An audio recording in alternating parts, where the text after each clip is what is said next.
So I want to talk about what Europe means for me as an outsider, as a person from India who thinks of herself now very much as an Indo-European.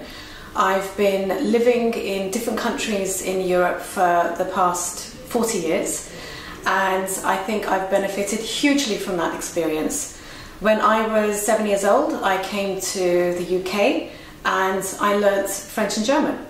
And it was a huge advantage for me because I went on then as a young adult to live in different countries in Europe and pick up other European languages, and felt entirely at home in different countries in Europe.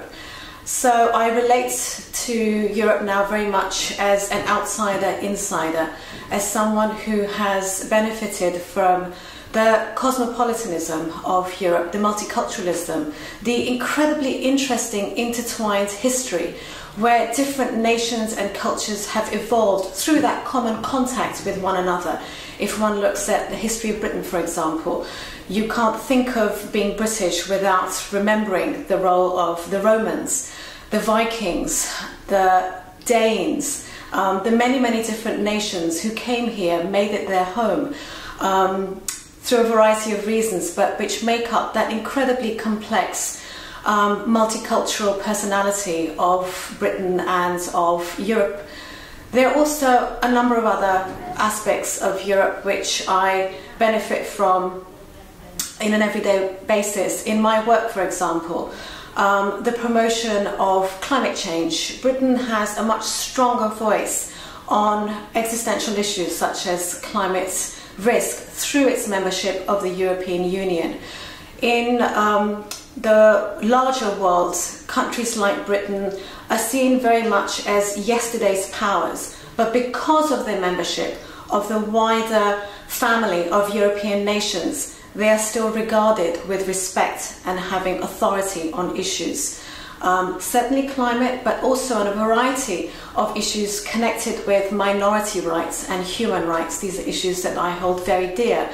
And the European example of solidarity in between countries is a very powerful reminder of how a part of the world that lived through such cataclysmic wars just in the past century provides a model of peaceful living.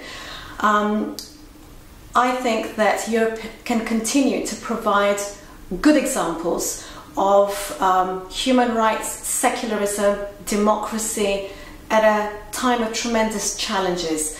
And I would encourage everyone to remember to vote in the European elections.